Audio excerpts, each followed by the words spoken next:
Well, afternoon. I'm Arthur Herman, Senior Fellow at the Hudson Institute, and I want to welcome those of you in the audience here at Hudson, and also welcome the audience at C-SPAN to what I think is going to be an absolutely fascinating, and I would venture to say probably unique event that's taking place right now in discussion about the present, past, and future of the U.S. Congress. Now, as almost all of you know who are at least in this room, the big buzz has been in the last couple of month and a half has been about the prospect of a GOP dominated Congress coming in January. Everybody who has an office in this town has ideas about what that GOP Congress should be doing, has their shopping list, or have been writing about it. I myself have been one of those, and there's a couple of items that are that I would like to highlight to that. But we don't have actually any current members of Congress with us, because our purpose here this afternoon is slightly different. They're napping this afternoon. They're napping this afternoon. Our purpose here today, what we're going to talk about is whether what the next Congress does is as important as how and why it does it, and what it is involved to be, in a sense, part of Congress, to be the legislative branch in today's political, cultural milieu. Now, just to set the background slightly, in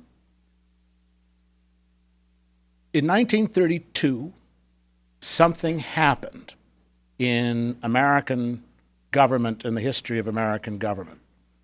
And that was the election of Franklin Delano Roosevelt. And with that election, a decisive shift began underway of power accruing to the executive branch from the other two competing branches.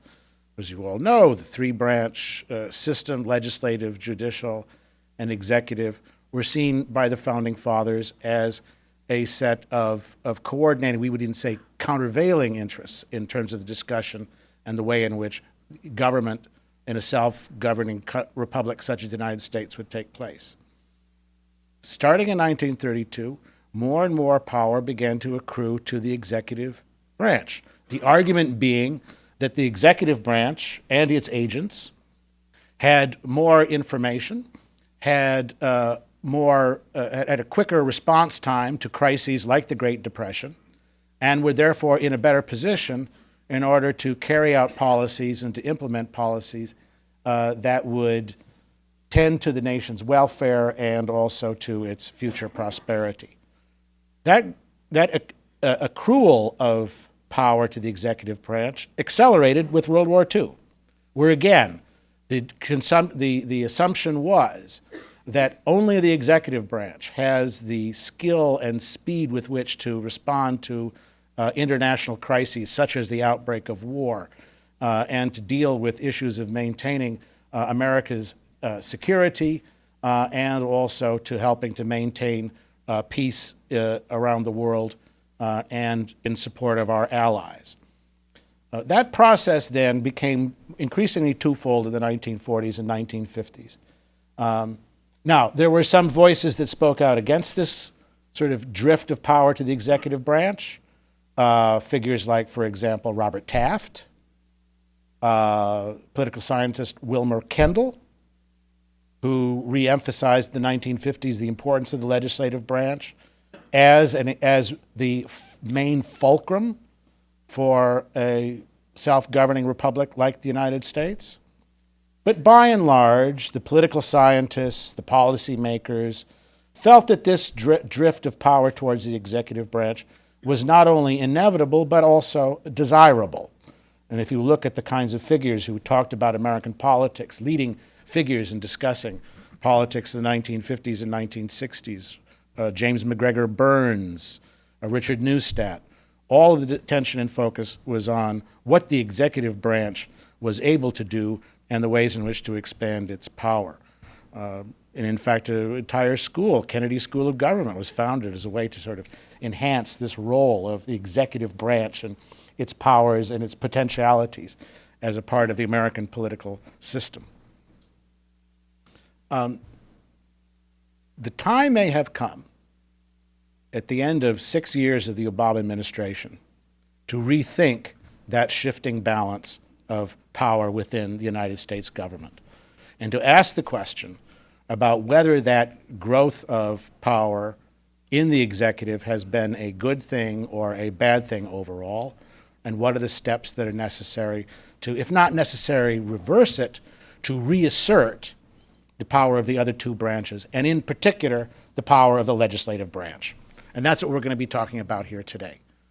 The person who has put his cards on the table, his conceptual cards on the table, in this regard is my colleague and distinguished fellow at Hudson Institute, Christopher DeMuth.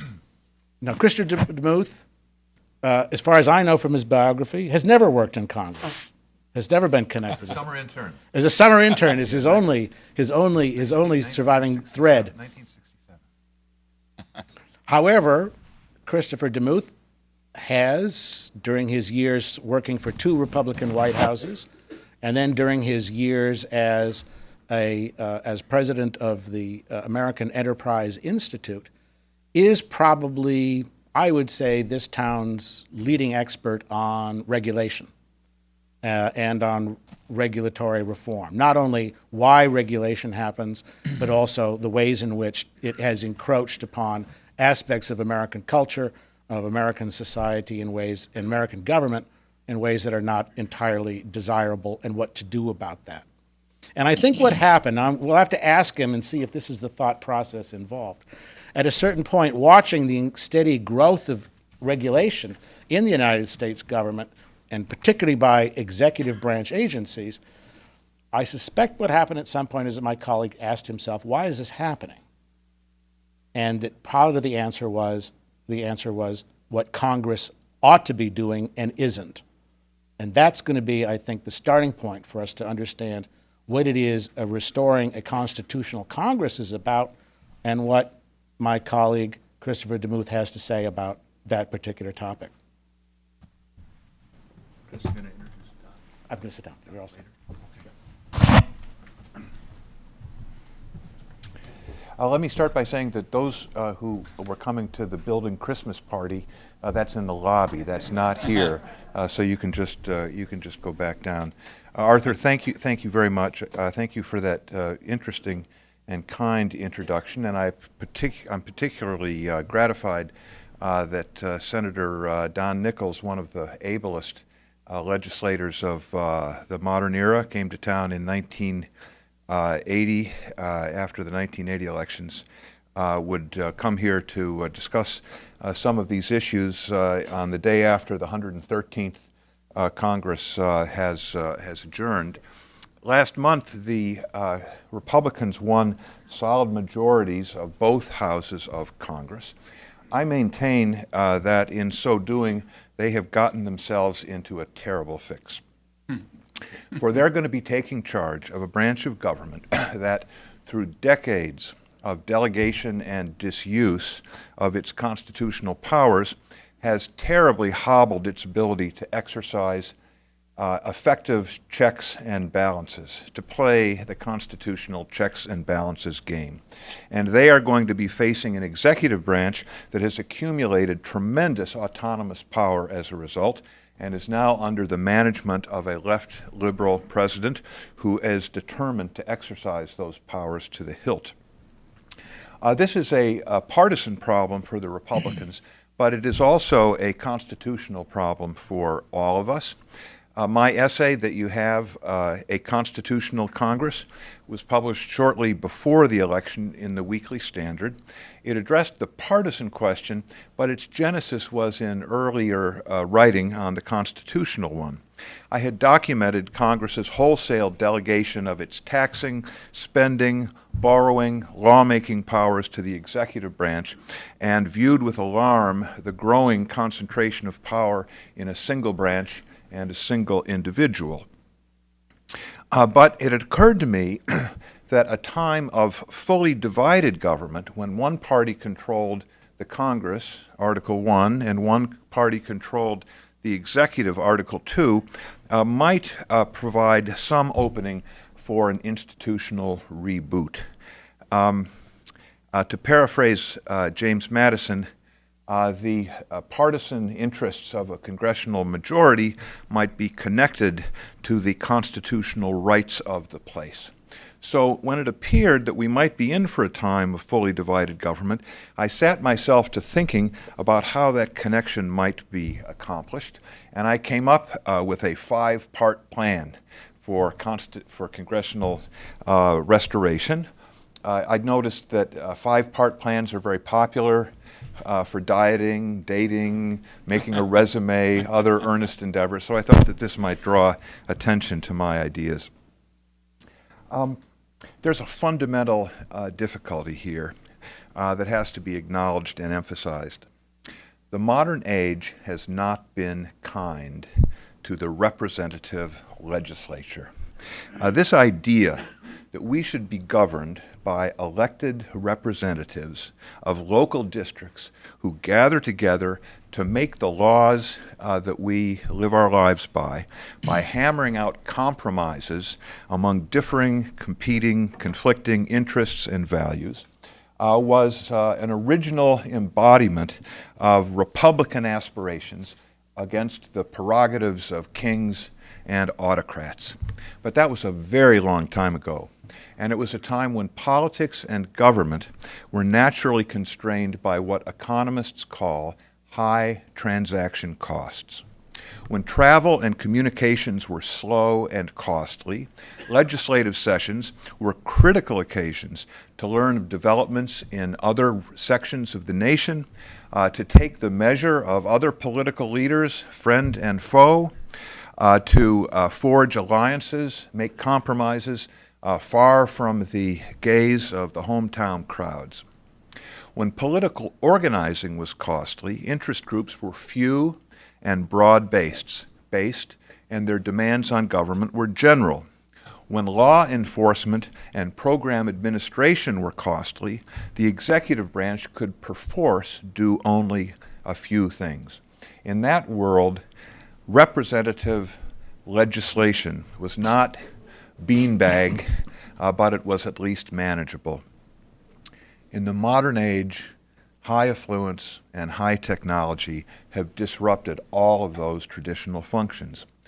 Legislators no longer need to schlep to Washington to find out what's happening around the country, to form positions on national political questions, or to plot and dicker with their peers.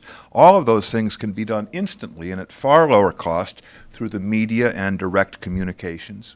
We now have thousands of very well organized, very well heeled lobby groups devoted to every imaginable cause. Their abilities to monitor, reward, and sanction individual legislators has drastically reduced the space for legislative deliberation and compromise, and it has created new opportunities among politicians for championing national rather than local interests. The pressures for an endless array of government interventions has overwhelmed legislative capacities, the disciplines of the old committee system and seniority system, and the falling costs of administration have empowered the executive branch, have greatly augmented its natural advantages over the legislature, advantages born of hierarchy, specialization, the ability to multiply functions indefinitely. In the 18th and 19th century, lawmaking was legislative. It was custom-made. It was bespoke lawmaking. In the early 20th century, say of the New Deal, it became industrial age executive lawmaking.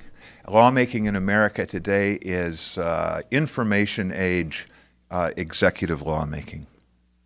The basic congressional adaptation has been to delegate to the executive agencies. Congress sets very broad goals. Legislators are in favor of clean air. They're against discriminating against the handicapped. The authority for actually achieving the goals is given to the agencies with broad discretion to pursue those worthy goals through various regulatory procedures. The individual member, senator, representative, in place of the age-old give and take of collective legislating, adopt a new business model. They set about influencing the decisions of this growing executive behemoth on behalf of local, national constituency groups. The committee leadership structure is supplanted by a partisan leadership structure devoted to supporting or opposing the incumbent president, whatever he may do. Regular order, especially in budgeting, taxing, and appropriating, collapses under the weight of 1,000 worthy and unworthy causes clamoring for attention. Now, I said I had a 5-step plan. I'm just going to give you the first 3 steps. If you want to know anything about 4 and 5, you're going to have to read the article. The first step in my congressional makeover is for Congress to reclaim its many authorities for taxing, appropriating, and borrowing that it has abdicated to the executive branch in recent years. Critically, this would be done as soon as the 114th convenes, and it would be strictly a matter of constitutional housekeeping and renovation. It would have no policy content about spending levels or immigration policy or the powers of the Consumer Financial Protection Bureau or any of the other matters on which the administration and the Republican Congress will be sharply divided. And in that manner, when the president was presented with the bill for his signature, he would face a pure choice, a clear choice of whether or not to prevent Congress from reclaiming delegated powers and exercising them as the Constitution provides. That formulation, I think, to some seemed a little bit prissy when it was first advanced, but I'm happy to say that its intense practicality became apparent almost immediately after the election when President Obama made his long advertised and highly controversial changes to immigration policy by executive order. The Republicans who were opposed to that action said in the next day or two that they were going to stop it with a rider to the appropriations of the U.S. Customs and Immigration Service. But then, a day or two later, there was another embarrassed apology, another report. Oops, sorry, we just discovered, we hadn't even realized this. The CIS, the Customs and Immigration Service, is one of those agencies that is completely financed by its own fees. It's completely independent of congressional appropriation, so sorry, there's nothing we can do about it. In the end, the budget legislation that was finally passed last weekend extended appropriations for the 2015 fiscal year all the way through to October, with the pointed exception of the Department of Homeland Security, where CSIS resides, which has to be reappropriated in February by the new Congress. But that in itself does nothing, for the fact remains that the CIS doesn't need no congressional appropriations until the statute granting it independence is rescinded. And if that recession is done as part of a bill that also prevents CIS from implementing the president's unilateral immigration policies, he's certainly going to veto it. And the political controversy will all be about the substance of the immigration policies rather than the central constitutional point. I want to note one thing more about this controversy. The USCIS, Customs and Immigration Service, gained its financial independence as part of the Homeland Security Act of 2002, which was passed at President Bush's instance in the wake of the 9/11 terrorist attacks. An important part of the delegation story going back over the decades is that extraordinary powers are delegated from Congress to the executive in the face of emergencies that require fast action, and then they continue to rest in the executive branch when normal times return. The broader lesson is this. Crisis and urgency favors the executive. Normalcy, routine, and patience favor the legislature. That is the essential reason why Congress needs to reclaim the many financial constitutional powers it has given up in a manner that is shorn of ancillary, crisis-provoking battles with the president over immigration policy or the powers of the Consumer Financial Protection Bureau or over raising the debt ceiling. Following the Republican debacle of the last debt ceiling crisis in the fall of 2013, Congress simply handed over its borrowing power to the Treasury. The Treasury can borrow at will to pay its bills until this coming March. That power, too, needs to be reclaimed as part of an unadorned act where Congress is simply declaring its readiness to resume the routine exercise of its constitutional responsibilities. The exercise of those powers in competition with the executive is always going to involve difficult questions of political tactics and strategy, and the Republicans are not going to win all of them by any means, but at least the Congress will have a fighting chance. It does not have a fighting chance today. Step two is to reinstitute the spending power. This is both the least controversial as an abstract matter of the proposals, but also the most problematic and difficult as a practical matter. Congress's inability to even pass a budget and government funding on a regular basis is the source of widespread contempt and ridicule, a view shared by many people in the Congress itself. Virtually every member of Congress will tell you that resuming regular budgeting and appropriating would be a splendid idea, and Speaker Boehner and Senator McConnell have both vowed to set things straight as soon as they get back to town in January. This would not require legislation. President's signature is not part of it. All they have to do is resume Congress's own procedures for annual budgeting and appropriations, procedures that it established in the Congressional Budget Act of 1974, but has almost completely ignored now for several decades. But adhering to the discipline of a budget and passing 12 regular appropriation bills by the end of each summer will require a radical change in congressional structure and culture, a change in the adaptations Congress has made to modern politics that I alluded to a few minutes ago. The evisceration of the committee chairman, especially of the taxing, appropriating, and budgeting committees, has cleared away internal congressional obstacles to spending growth and a multiplicity of interest group tweaks that individual members are under constant pressure to accede to.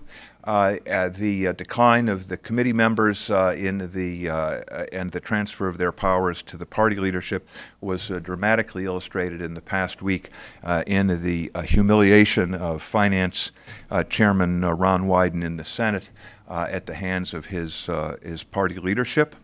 The annual continuing resolution replacing appropriation bills, in which the entire government is funded for a period of time by one single bill, has created a new power structure at the level of the party leadership, but has played strongly to the advantages of the executive branch because it results in one big annual crisis.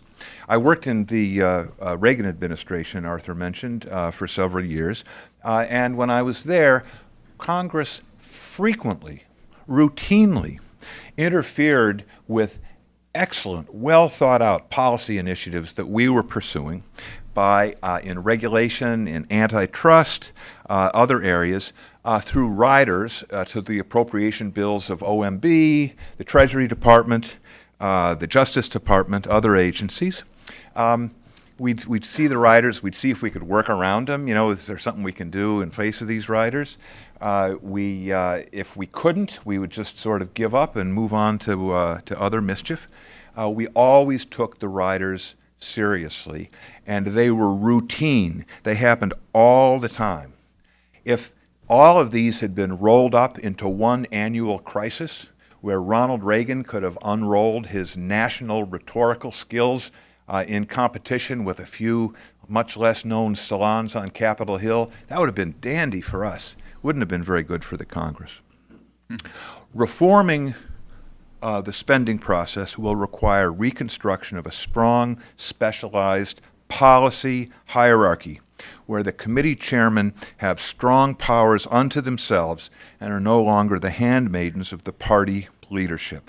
It will require relearning the arts of actual legislating, the arts of collective choice, where we have to come to a decision amongst ourselves in compromise with people sometimes of very different and conflicting views. The third step, and then I'll wind up, is to undelegate the lawmaking power from the regulatory agencies. This is a problem not so much of culture as of sheer capacity.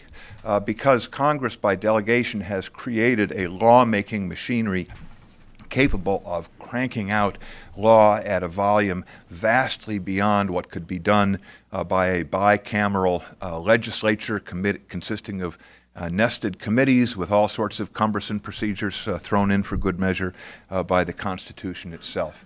The most direct proposal is a Republican idea that has floated for the last couple of years and passed the Republican House twice, called REINS, R-E-I-N-S.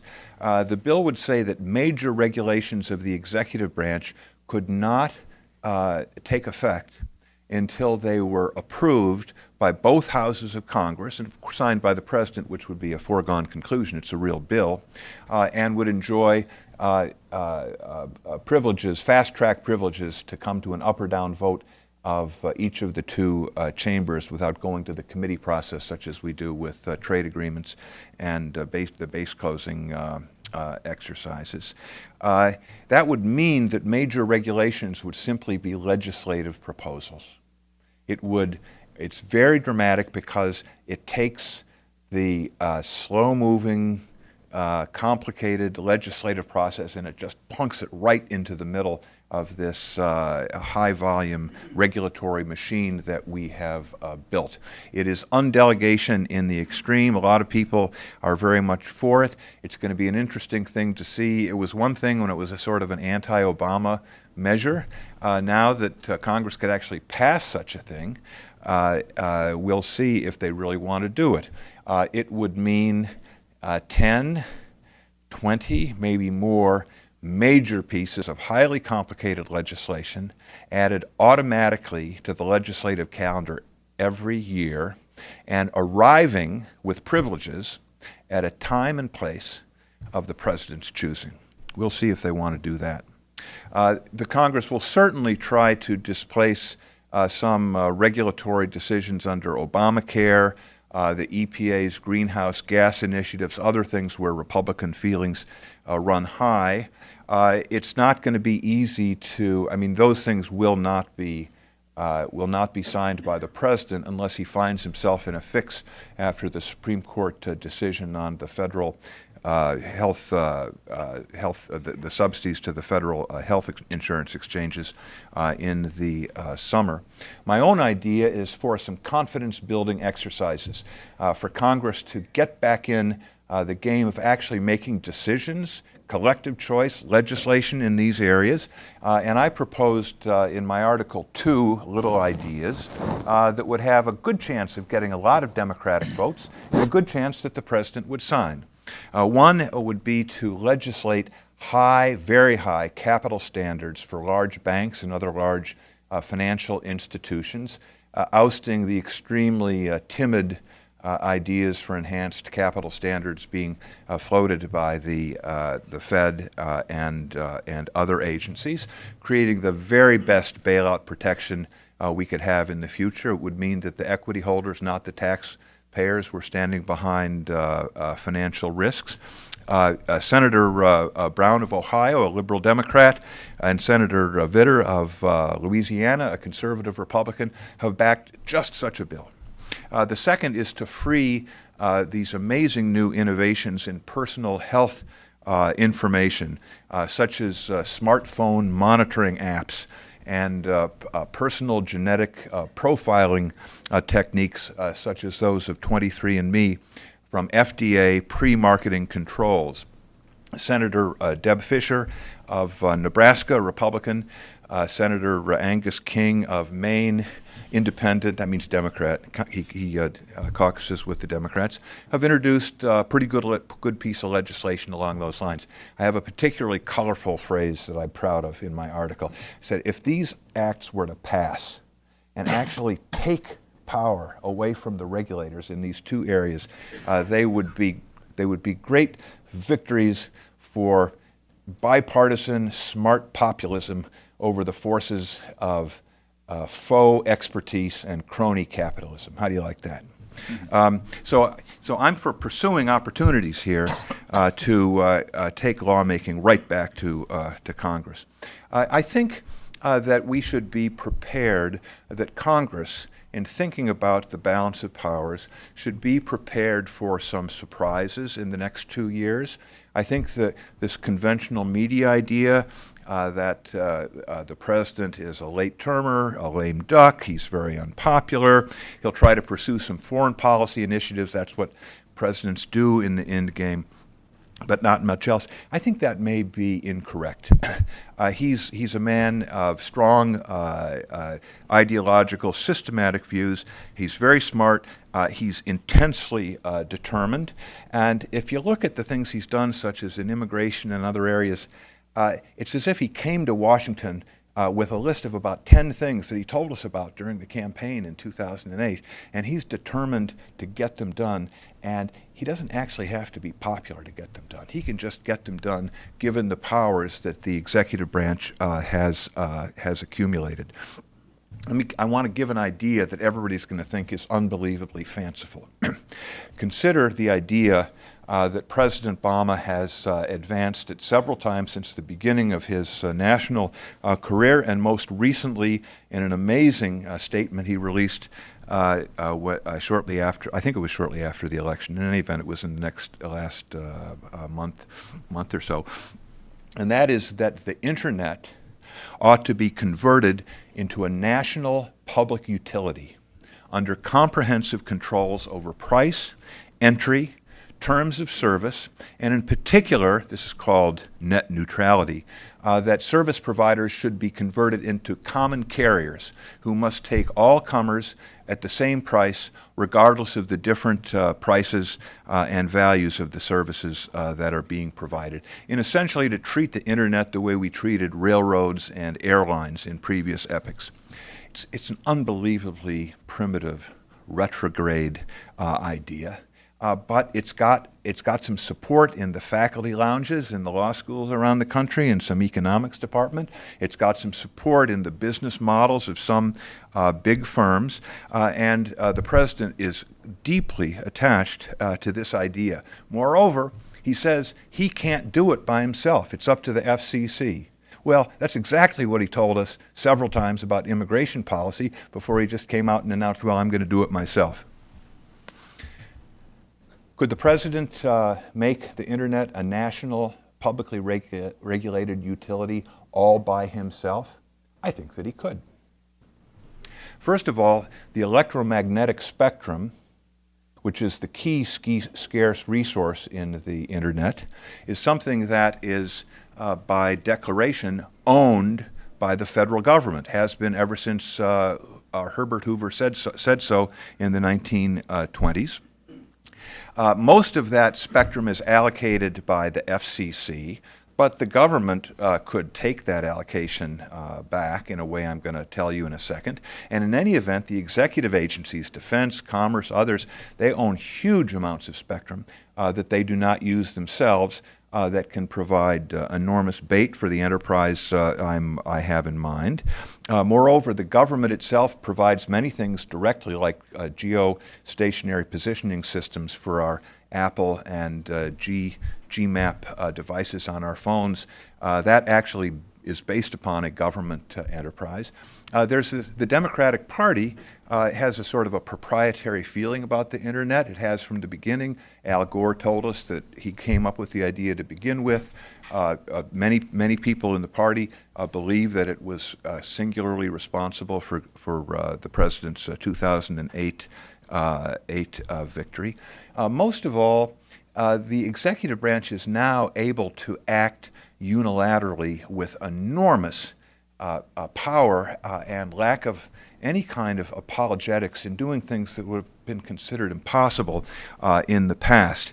I have in mind the administration's position in the, quote, managed bankruptcies of General Motors and Chrysler, where it simply rearranged what had been the traditional legal rules of priority.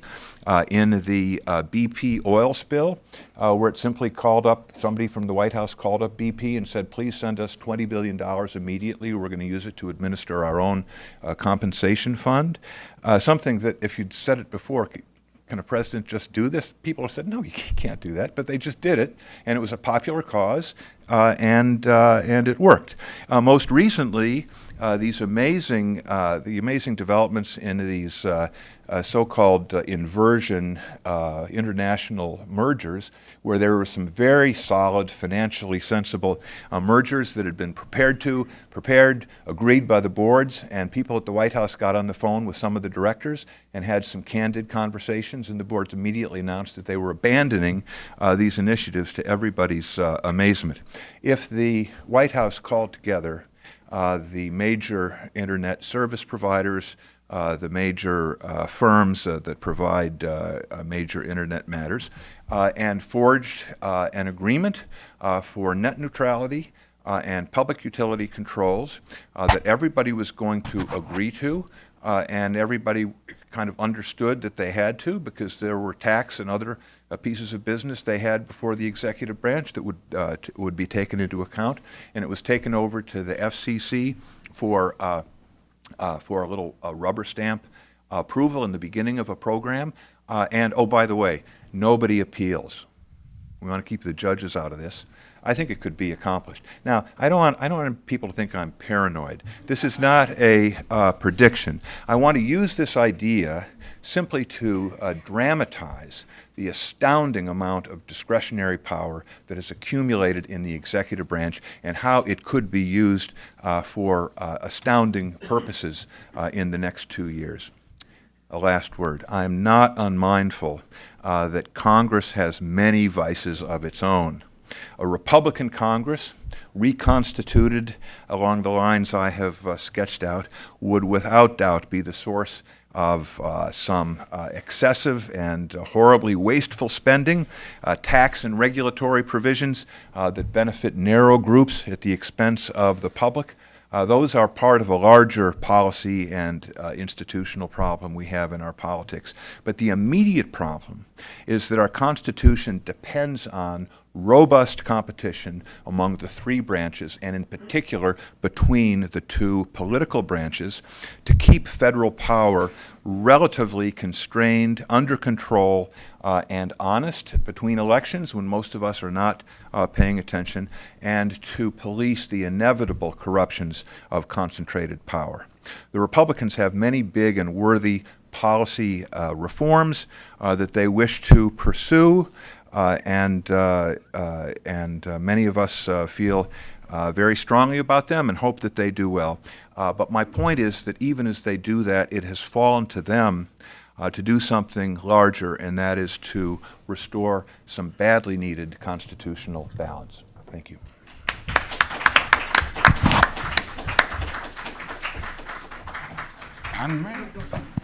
No, he has to be introduced. Okay. When I first read Chris's article, I immediately said this is an article that deserves to be a panel discussion at Hudson. It needs to be something that we interject deep into the debate about the role of Congress, past, present, and future. And I did this for two reasons. One, out of a measure of my respect for my colleague and friend Chris DeMoot, The second reason, because it was a sneaky way to get to meet Don Nichols. Don Nichols, to me, I will always think of him as the sunny, sane face of the Republican Senate during those divisive years of the Clinton second term, of someone who always seemed to have the right thing to say, who always seemed to be, on the one hand, supporting causes and issues that I, as a avowed conservative, supported, but at the same time did it in ways that no liberal could accuse as being threatening or as being dangerous to the mean-spirited or dangerous to the public good. And so I began to sort of wonder, is it really possible that here in Washington there could be someone who is so good and sane and intelligent and with the kind of integrity that he seems to have, and everybody that I've talked to has said, yes, that's Don Nichols.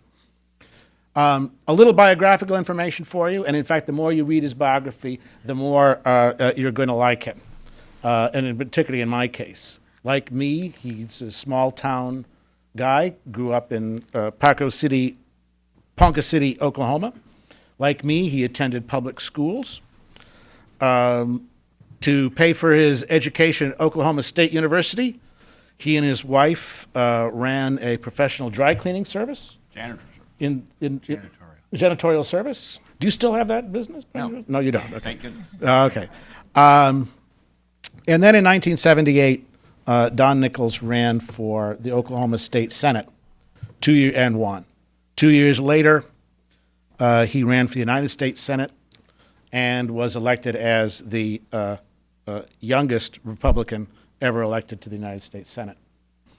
In his years in the Senate, he assumed a series of leadership posts, which I won't summarize for you here, but he certainly was part of the inner circle in shaping the future direction of what a Republican Senate should look like, the kinds of issues to take up, the ways in which to build the kind of esprit de corps that'll be necessary for a Republican Senate and a Republican Congress that comes up in January. And for that reason, I think it's extremely important to have Don Nichols here as part of our commentating on the issue of the future of the Congress and what takes place. As you may know, Congressman Nichols is now retired from the Senate. His place was taken by Tom Coburn, who also seems to me as being a model of the kind of legislator that we would want, the kind of senator we want in the future. And I just want to tell you that I have enormous respect for Tom Coburn, but Don Nichols is the original coin. And so with that, I want you to welcome, please, Senator Don Nichols.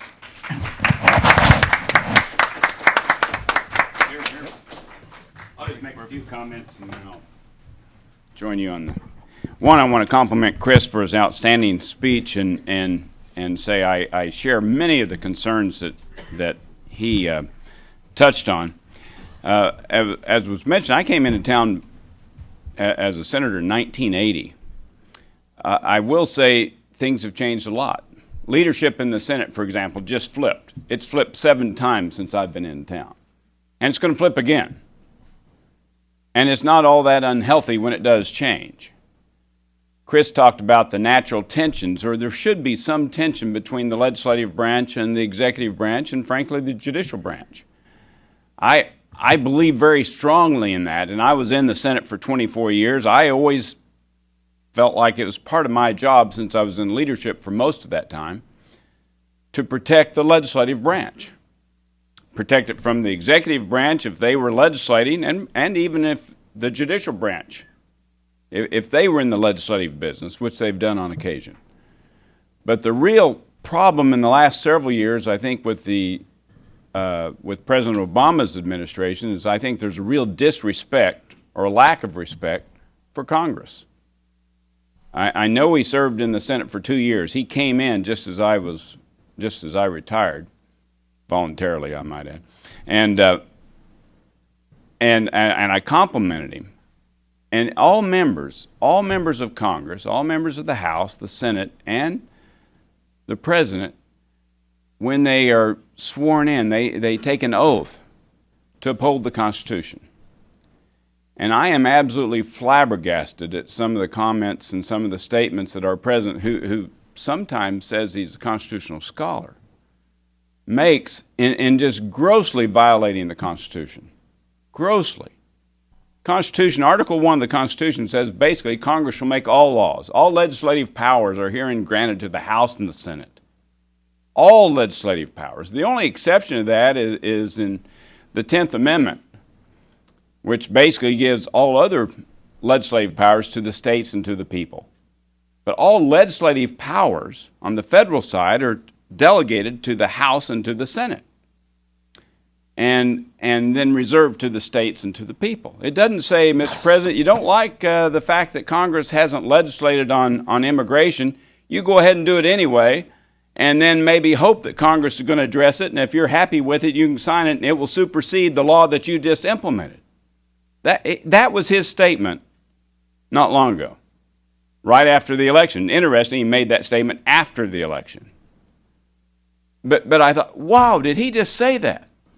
Did he really just say, I'm going to pass a law, and I know it should be done by Congress, and frankly, for the last 2 or 3 years, he said it should be done by Congress.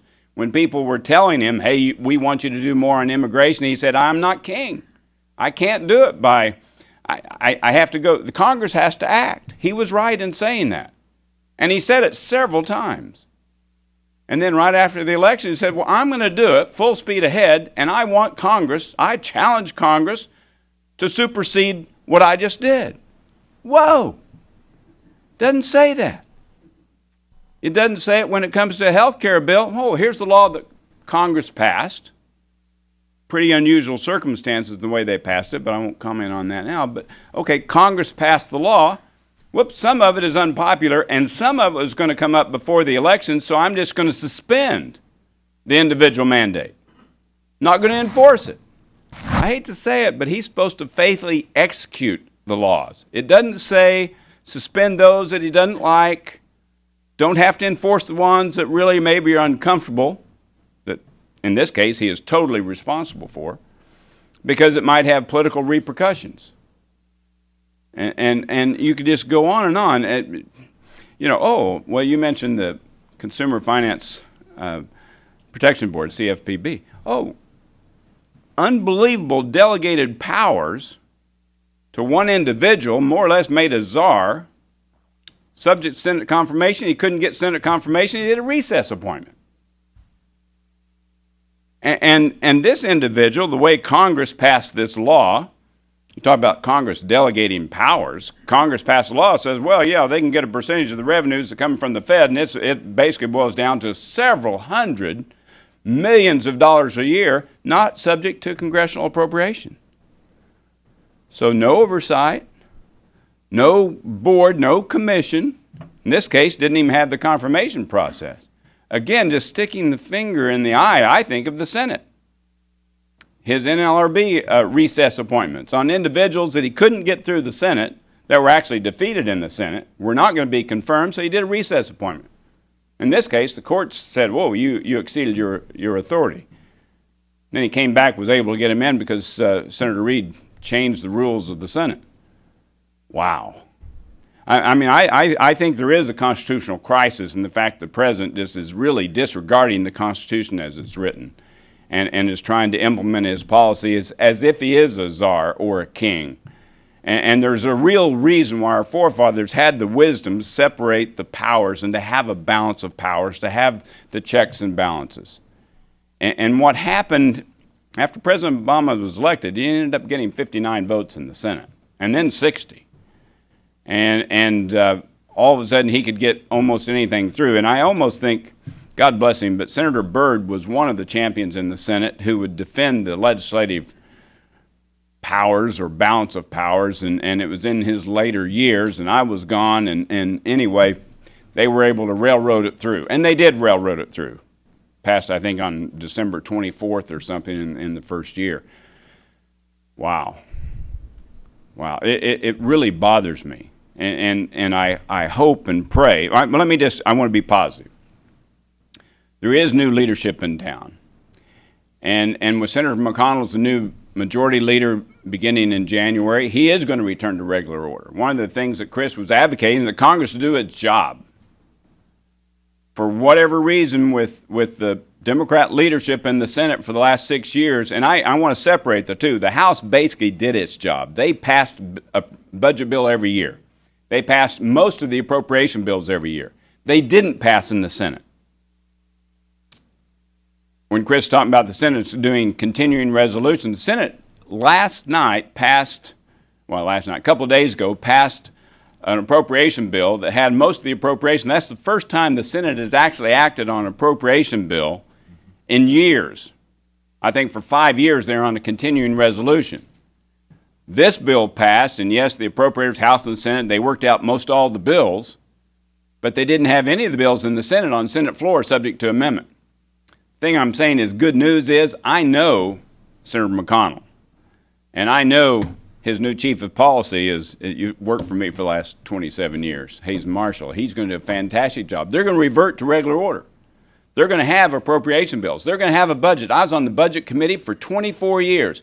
Every year we tried to do a budget. We didn't always get them done, but we always had one on the floor. We always marked it up, and we usually had hundreds of votes in the process of passing a budget. For the last 6 years, President Obama's first year when he had this supermajority did get it through, and he used that to pass, frankly, Obamacare and a $1 trillion stimulus program. Since then, he didn't have a budget, except for 1 year the House said, you don't get paid if you don't do a budget, so the Senate did pass a budget, but it was not designed to do anything, but it wasn't designed to actually come up with a budget. Well, now they're going to come up with a budget, and it is not easy. I was budget chairman for a couple of years, but I was on that committee, and if you do a budget, you're doing the largest budget in the world, and you're dealing with everything. And in the Senate, the way the rules are, you have unlimited opportunity to amend it. So anybody, Senator Sanders can say, I want less money for defense and I want more money for education. You have unlimited number of those amendments, and so you can easily see it is not an easy process. But it's a healthy process. I will guarantee, I will bet anything in the next year the Senate will have more votes in 2015 than they've had in the last 6 years combined. They're going to have lots of votes. They're going to have lots of opportunities to do some good, to do some bad, to have some mischief, but they're going to be working. And I bet you it may not be pretty. I should forewarn you on that. Legislative process sometimes is not pretty. But it will be working. They will do a budget. They will have appropriation bills. They'll have lots of opportunities to make amendments. Whether they'll be successful. This idea, well, okay, the Republicans really don't like what the president, he's trying to pass a law on immigration, so how do you stop that? Oh, we find out they already have the money coming in automatically. Well, can they change that? That's going to be hard because he might veto it. So you might have a lot of things like that, where Congress is trying to reassert basically congressional authority. You all know you have enormous budget in the trillions of dollars, but Congress only appropriates about 30% of it. The rest of it's kind of on automatic pilot through entitlements and so on. So Congress can shape those, it can control them, it can pass laws to change them, but it's not easy. And this president may veto those. If somebody says, I think we should have a reasonable cost of living adjustment, not one that's overinflated. It can save a lot of money. It can help save Social Security. It's something that everybody that's studied anything knows it should be done. But can it happen? Maybe not, because Senator Reid said, over my body, we're not going to do it. So you could have some big things like that. It might be very healthy, be very positive. If it can get done, can it get past the Senate? Can it get past the White House? Who knows the next couple of years. So there's going to be lots of tension, but that's okay. That's healthy. That's part of the process. And so I'm actually kind of excited. I think you're going to see a return to the legislative branch more or less standing up to the executive branch, hopefully to reclaim some of the authority and the powers that have been granted, but mainly to push back from a White House right now that is trying to usurp their powers well beyond what the Constitution allows.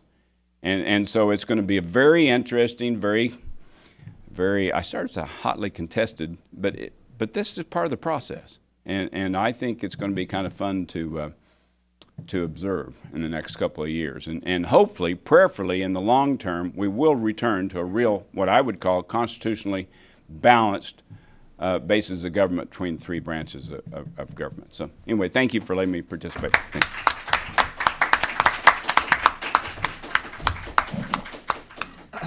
Thank you. As moderator, I get to claim privilege to ask the first questions. First one for Chris, second one for Senator Nichols. My question for Chris is this. In your list, your agenda for what the new Congress must do as part of its clawing back its powers and its role, constitutional role, the one piece of legislation that for the Obama administration that's been a major source of controversy here and what's taken place is Obamacare, and yet you didn't mention it. Explain yourself.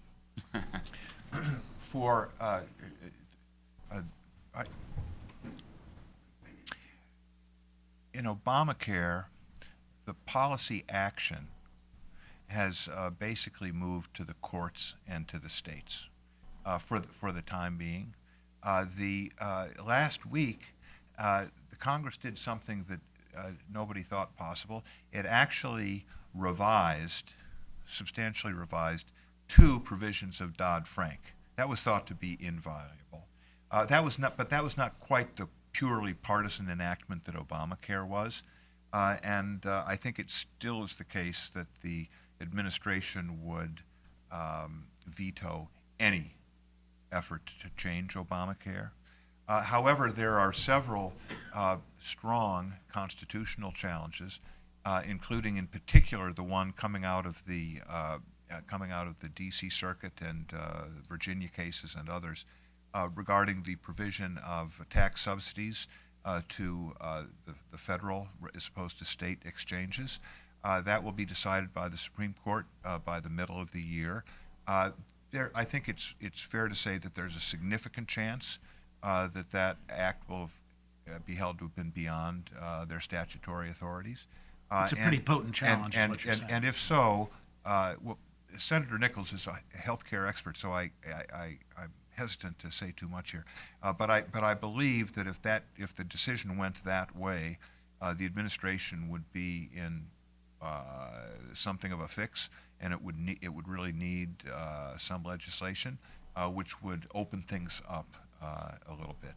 Obamacare also requires a lot of cooperation from the states, and we have a new sectionalism in our politics now. We used to have the South versus the rest of the country. That's long gone. But we now have the heartland growing and generally conservative states versus the coastal, generally liberal, generally not growing states. And it's a pretty sharp sectionalism that is making this sort of cooperation difficult. So we have these two other constitutional checks, the courts and the states, and I think Congress has been disabled by the fact that the Senate was Democratic. It's still going to be somewhat disabled because a change is going to require the president's signature. But we have these other two backstops, and I think that whatever Congress may do, if it can do anything effective, the administration first needs to need its help, and a sequence of state decisions or court decisions could be the antecedent to that. You want to comment on that briefly? Well, just part of this is because legislative process wasn't followed. This is the biggest change, frankly, in entitlements since the creation of Medicare and Social Security. And yet the Senate, world's most deliberative body, they did have some votes on it in the Finance Committee, but they didn't have votes on it in the Senate. Never had a vote, up and down vote, on the bill, on medical device tax, on individual mandate, on employer mandate. You can keep your health care plan if you like it, grandfathering all the health care plans, which President Obama campaigned on. President Obama said he wasn't for an individual mandate that he insists is now part of the bill. You know, lots of those. They never had a vote. Never had a vote in the U.S. Senate. Think of that. Never had a vote in the last 6 years. Never had a vote. And that's, I think, really reason why Senator Reid kind of blocked this whole Senate, because he knew, hey, if I ever open up the amendment process, we're going to get all these tough votes, and I'm not sure, Obamacare passed by one vote, and now you see Senator Harkin has come out and said, oh yeah, we made some mistakes, and others. So there's going to be lots of votes. There's going to be lots of votes. And I think voting is a healthy process. I always told my colleagues, hey, if you're afraid to vote, don't. Why are you in the Senate? I mean, don't run for the House and Senate if you can't take tough votes. But they were able to pass it by one vote and late at night, right before Christmas, and a lot of it's been very indefensible. And so he's afraid it was going to. Well, Chris is exactly right. This court decision is kind of the lever. This is over, I think, well over half the individuals in the country as far as will they be entitled to subsidies. Statute reads fairly clearly. They have to come from state exchanges, not from federal exchange. So, but I don't know what's going to happen, because Justice Roberts was pretty creative in his original ruling, which kind of surprised me, because I worked hard to get him confirmed before he was confirmed. But anyway, I think this is a big deal, and if the Obama administration loses, they will have to come to Congress and say help, and so there will be a major rewrite if that happens. If not, you may see Congress pick off pieces of it. Medical device tax. You might have a grandfather. You might have. The administration said, "Oh, we can just defer the mandates. We'll defer them until past the next election." Well, Congress could pass a deferring of the mandates. The mandates are going to hit individuals this next couple of months. And most people, oh, that's just a couple $100. It's 2% of your payroll. So if you're making $100,000, that's $2,000 penalty. It's not insignificant. And so, but the president, by executive action, suspended that part of the law until after the election. Well, Congress can pass a law to indefinitely suspend it, or to suspend it, or to repeal it. I mean, Congress is going to have that chance. The president can veto it. Takes 2/3 to override the veto. So, you're going to have a lot of that going on, and my guess is Congress will make an effort to totally repeal it. I don't know if that gets through the Senate or not. The president will veto it, and then they will probably come back and make some more discrete pieces of it, probably starting with medical device tax, because it does appear the votes might be there to actually pass that. But I would expect you'll see a lot of votes on Obamacare, because they've never voted on it in the Senate. Also interesting, the Senate, when it did pass, it had 60 votes. Only 30 members of the Senate who voted for it originally are still in the Senate. So there's been a big turnover, and a whole lot of those have been elected in the meantime have not become the biggest proponents. So It's not their legacy anymore. it's not their legacy. They don't have to defend it. Those that did defend it, many became former senators. Now, my question now for Senator Nichols, and that is, this is kind of a crystal ball question on two issues that are dear to me. One is how the new Congress, the new Senate, will act on Keystone Pipeline, and the other one is how they will handle the issue about lifting the oil export ban, and what the repercussions there will be. Well, too, on Keystone, Leader McConnell has already announced that that's going to be top of the list. You may remember that Harry Reid wouldn't allow the Senate to vote on it for years, in a way that it might have a chance to get to the president's desk. He did, after the election, before the special election, I say special election, the runoff election in Louisiana, which was just last December the 5th or 6th. And so Mary Landrieu did have it, so he was able to give her vote. I'm sure that Senator McConnell will get a similar vote up, probably early next year. I would expect that it would pass with a good margin. Question whether it will pass with the necessary votes, or the president would sign it.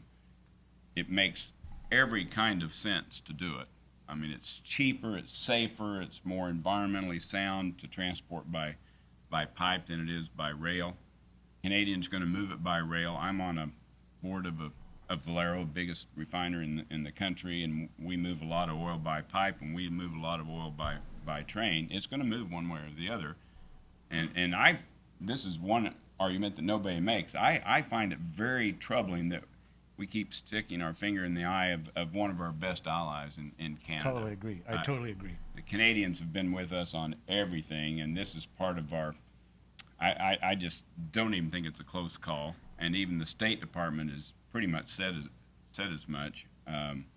But the president, I think, is. I even said some time ago, I said if he doesn't move on Keystone, he's bound to lose the Senate, because you had Montana, North Dakota, Colorado, Arkansas, Louisiana, all those states were directly impacted on Keystone. He lost every one of those states.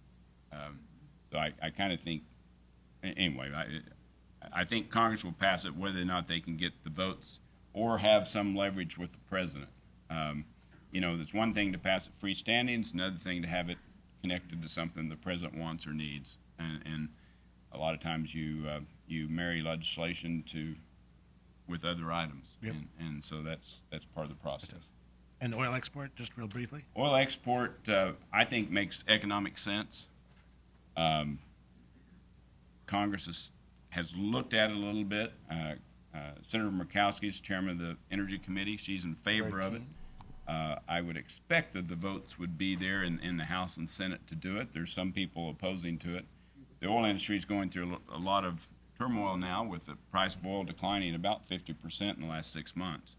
And so that's the biggest shock wave. And frankly, that has more waves on it than most people have been able to see. The waves are permeating all the way into Russia and to the Middle Eastern countries and so on. It's a very significant thing. The positive thing, and people need to realize this, America, to some extent, because of the fracking revolution and because of the enormous expansion of oil production in the Bakken and Eagle Ford and other shale plays in the United States, is on the verge of breaking the back of OPEC for the first time since the early 70s. And many of you will remember that there were oil lines in 71 and 73. We had shortages. You had oil that was going from $8 to $40. It was enormous negative repercussions on the U.S. economy. OPEC had us kind of by the throat at that time. We ended up importing more and more and more. Now we're importing less and less and less. We're going to be totally independent of imports, certainly if you include Canada and Mexico. And so that, to me, is very exciting. And the leverage that OPEC has had over us is disappearing. And also Russia's currency opportunities he's being crushed right now. So this is going to have significant, and frankly, it's because of U.S. exploration that really began by independent oil companies, and it's just remarkable. And it also gives us economic advantages for manufacturing natural gas. We're going to have lower natural gas prices than the rest of the world for some time. Yep.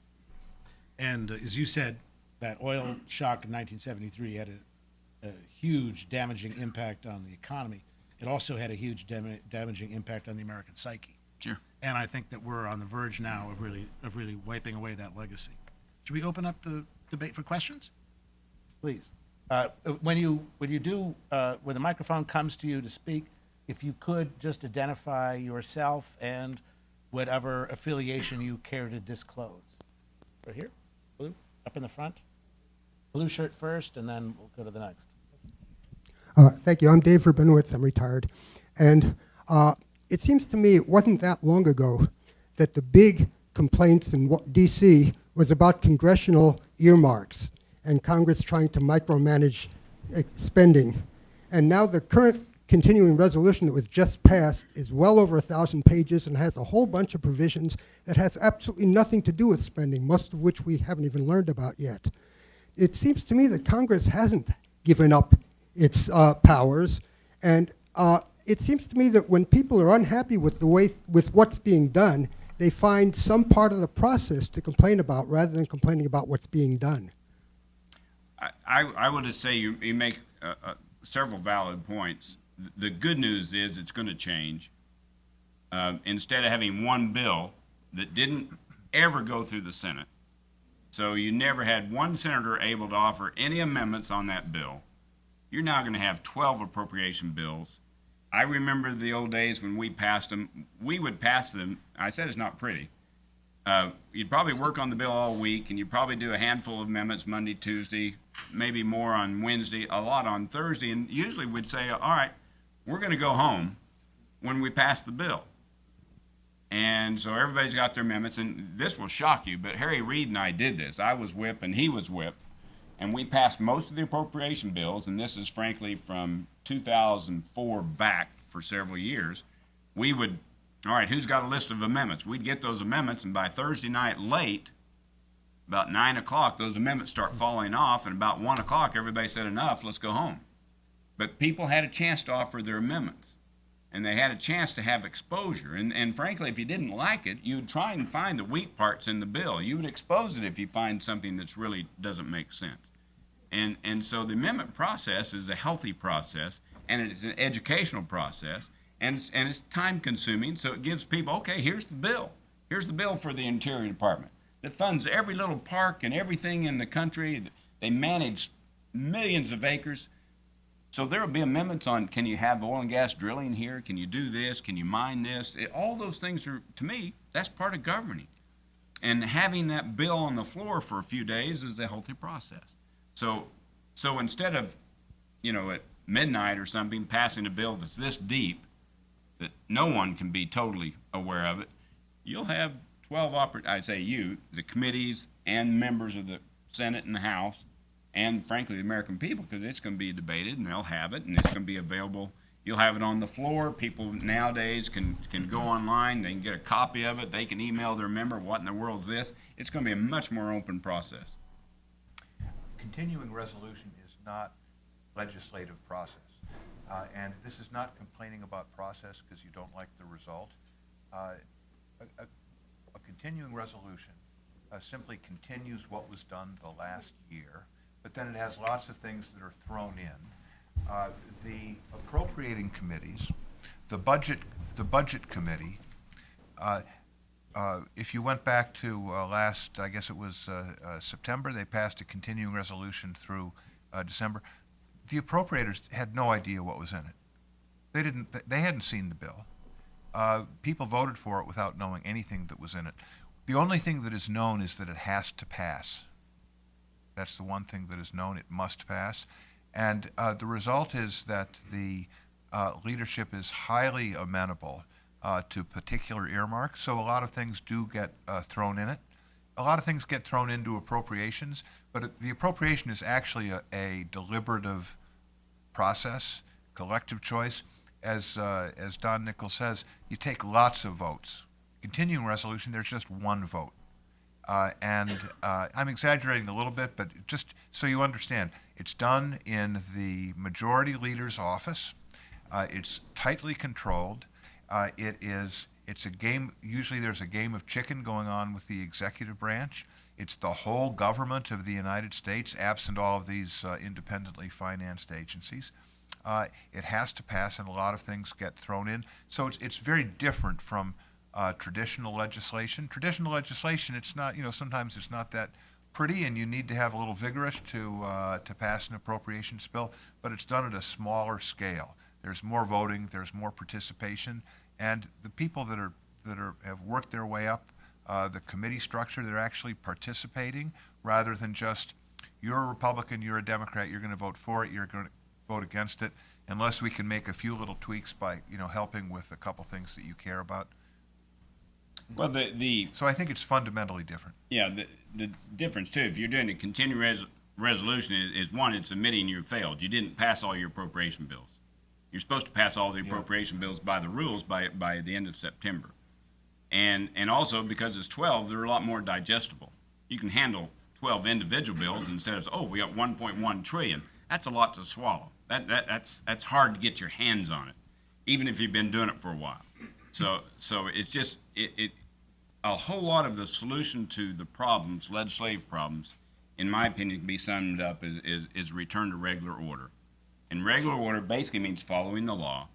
It means doing a budget. Interesting, the administration has, as part of this, they are supposed to introduce their budget in I think, middle of January, no later than February 1. They've been late every year, usually by a month or so. Congress is supposed to pass it by April 15th. I actually passed one on time, and that's the last time that's happened. That was in 2003 or 2004. Right. But that's not easy. That budget, by the way, is in the Museum of Congressional History on display there. But is not easy. But that sets the parameters. If both houses pass it, then that tells the House appropriators, okay, here's how much money you have. They allocate amongst their committees, and then they're ready to start marking up their bills. That is regular order, and I know that all the principal players are saying we're going to do that. Interesting, I've had a lot of Democrats, new Democrats in the Senate, come up to me and say, we want the Senate to work. What can we do? And I tell them regular order. And a lot of them are very frustrated. Some of them feel like even that cost them control of the Senate because they weren't able to separate themselves from the president. Because they never voted, their voting record was 98% in line with President Obama, who's not very popular.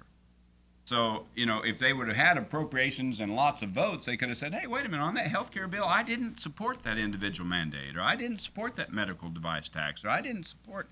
I wanted to make sure you could keep your health care plan. If you liked it, you could keep it. We were promised that. Well, that disappeared when the bill was enacted. If they would have had a chance to vote on it, they might have been able to give themselves some protection and maybe passed a better bill and maybe not be so beat up during election time, because the president was an anchor around most of the senators that lost. He wasn't out campaigning in Louisiana and Colorado and so on for a lot of the close Senate races, so more votes. I think I always told people, don't be afraid to vote. It's a healthy process, and your opponents are always going to have plenty of ammo. I mean, you're going to cast lots of votes, and most votes you could run a good ad against anybody on almost any issue, and if they're any good, they're going to have to be able to report. But that should be okay. Next. Well, I'm sorry, the gentleman with the sunglasses, then we'll come down front. Yes. That's you. That's you. They're actually photo grays. Senator, you hit on two things. I'm sorry, we didn't catch the name. I'm Dino Drudy. I'm on the board of the advisors of the Federation for American Immigration Reform. Okay. So I'm going to get to an immigration question. I'm not speaking for the organization. You hit on two things, Senator. One, you mentioned Robert Byrd. And the other thing that you mentioned is how the process works through regular order. Robert Byrd was a great defender of the Senate as an institution and was not afraid to stand up to the executive, even the executive of his own party.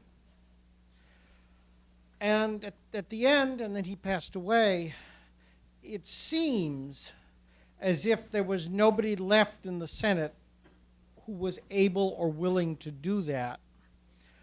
Senator Levin stood up to Harry Reid on getting rid of the filibuster, but he was the only Democrat. Why do you believe that solely a return to regular order will undo the damage that it appears that the Senate has done to itself and the Congress has done to itself to weaken itself vis-a-vis the president? Okay. Do you believe that it's even possible for the Congress to restore the historic balance, given the way that the Senate has caved into the president, almost Harry Reid, almost himself protecting the president at the expense of the power of the Senate? Well, I think Let's answer that question. sure. Two or three things. Excellent question. I think it can be restored, and I think return to regular order is 90% of it. I think Senate rules are very important. I hope they go back to a 60-vote majority on confirmations. Just give you an example. That is a humongous transfer of power to the executive branch to go from 60 to 51. Humongous. Harry Reid ended up getting all those nominations. Well, just NLRB or EPA or any of those. If you're president and you are ultra-liberal left, and so you want to appoint somebody at NLRB that happens to be, on organized labor's payroll for the last 20 years and so on. You probably couldn't get him through a Republican Senate, or even if the Democrats controlled with 55 or something, probably couldn't. So you're going to have to get somebody a little more mainstream. But hey, if you've got 51, full speed ahead. So you can put in somebody really radical on the EPA or NLRB or so on, because you can get your people in. And I always kind of figured that whoever won the election should be given great latitude on putting in their people and so on. But in some cases where you have this administration putting in activists and people who are really far to the left, 60 vote threshold would have stopped that. And it would have stopped a bunch of nominees in the last couple of days. So I think, and interesting, you mentioned Robert Byrd. He and I both testified before the Rules Committee against changing the threshold from 60 to a majority. And all these, not all, but a whole bunch of new Democrat senators who've been in the Senate for a year or two or three, we got to change these rules. And I thought, you don't understand the institution. And frankly, having 60 makes the Senate be more bipartisan. So if you have 51, you have the majority, you can railroad anybody you want. If you have to have 60, very seldom does either side have 60. Democrats had it for about a year, that's all. And that's about it. You'd have to go way, way back, LBJ time, before anybody had over 60. So if you have to have 60, that means you have to reach out to the other party. So it makes you be more bipartisan. And it makes your nominees be maybe not quite so much on the fringe. And so I think that restoration of the Rule 60, not just for on nominations as well, would be a good thing. And regular order would do most all the difference. And I will tell you, this is interesting. People haven't picked this up. This election's going to do that.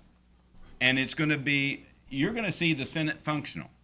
And part of your question, you said, well, Congress hasn't. And I always take it, and I love the Senate. I never served in the House. But to the House's plus, John Boehner, they have done regular order. And he has allowed committee chairmen, basically, to mark up their bills. He hasn't tried to impose. The Senate, just the other. We haven't had regular order. And in many cases on really big bills, Harry Reid, or Democrat leadership, took the bill away from the Finance Committee and said, we're going to rewrite it. That's what they did on Obamacare. Max Baucus actually marked up Obamacare, had a bipartisan vote coming out of the committee. Olympia Snowe voted for it, and had a lot of input anyway, lots of amendments. Took that bill, said, we've got 60. We don't need any Republicans. And basically rewrote the bill in the leader's office and then didn't allow any amendments on it. So no Republican voted for it, House or Senate. None of them had any input on it. Didn't get to, if you get to amend it and you win, hey, you have a little ownership. You're kind of invested in it. You helped shape it. You don't get to have any input. You're ticked. I wouldn't want to be in the Senate if I couldn't offer amendments. And in the last 5 years, people haven't been able. There was people that ran for election, for re-election this year, been in office in the Senate for 6 years, never offered an amendment on the floor of the Senate. Wow, I don't know how many hundreds of amendments I was involved in. It was in the hundreds, and so I can't imagine being in the Senate and not having an opportunity to do amendments. It's surreal and so abnormal, so out of normal. But that's going to change. And I will tell you right now, the Democrats are going to like it because they're going to have more votes that they get to offer than they ever had in the last 6 years. So it's going to be a big change. And I'll bet you'll see some real positive things come out of it. I think you'll see a return to the camaraderie. The Senate has always had a special camaraderie, a special admiration and work that goes well beyond partisanship, and a lot of that was just hasn't happened. I think it's going to restore, and I hope and pray it does, because it's a great place to serve and to work, and maybe some of you have worked in the Senate. It hopefully will have a real return to, I think it's better days, and I'm excited about that. Sadly, we're going to have time for one more question, and that'll be the one up. Thank you very much. Michael Kurtzig, formerly with the U.S. Department of Agriculture. I'm listening to what you're saying, and you began with the comments that in 1932, Franklin Roosevelt came to power, and since then, the executive has usurped the power of the congressional. And yet you spent the last hour attacking Obama, attacking Obama, attacking Obama. Is he the guilty party? What happened to the other 75 years when he was not in office? Is that when the Senate gave up its power, the Congress gave up its power? I find this such a one-sided argument over here against the Obama administration. Granted, he's taking some of the powers and so on, but he can't be the only one who's changed things so radically in that period. And the second one, if I may just ask the senator, of course, we saw Franklin Roosevelt elected 4 times, and we put term limits on it. Why aren't there term limits on senators? Max Backus, who I had lunch with in Beijing a month ago, I happened to live there part of the year, served, I think, 6 terms in the Senate. You served 4 terms. Yeah. Why aren't there term limits on the Senate, perhaps 2 terms on the House, maybe 5 terms, and change the whole culture that you don't have these fiefdoms? Thank you very much. I could answer either of those. I'll answer the second one since it's directed at me. I personally would be you have 3 branches of government. Only the executive branch has limitation, and that was after FDR was elected 4 times. So we limit the president to 2 terms. It would be fine with me if we limited the other 2 branches, and I say 2, not just the legislative branch, but also the judicial branch, with some limitation. I'm not sure. I don't think 8 years, which is the limitation on the executive branch, maybe 12 or something for the legislative branch and the judicial branch. You have to, if you do it though, you have to do it the way the executive branch was limited. It has to be constitutional. And some people do it unilaterally. I encourage colleagues or future colleagues or something not to do it unilaterally, because basically that's ceding the field to some people who are just there forever.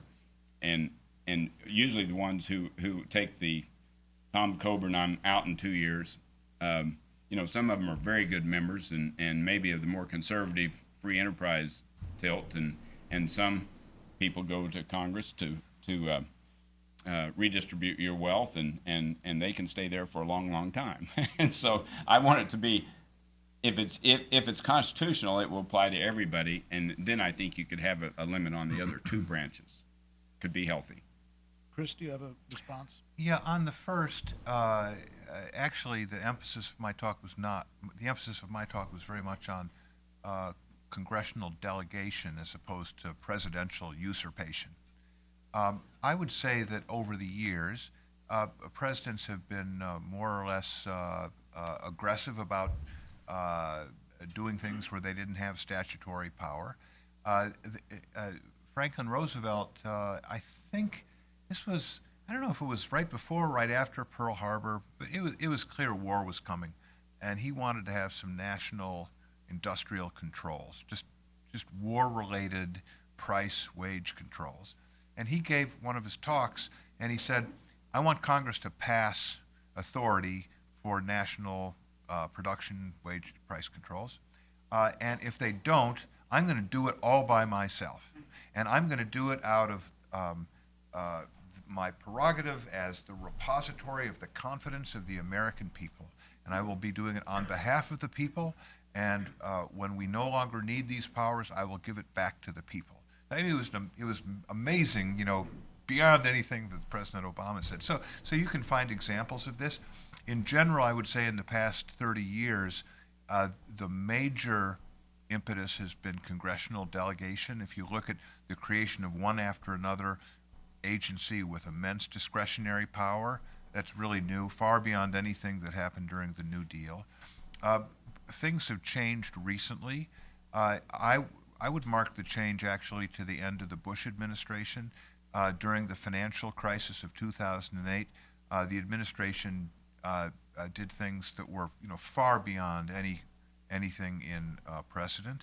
Plus, the administration formed an alliance with the Federal Reserve Board and made unilateral de facto appropriations of hundreds of billions of dollars, and everybody in Congress said, I didn't know they could do that. So I mean, that was, that was a pretty big deal.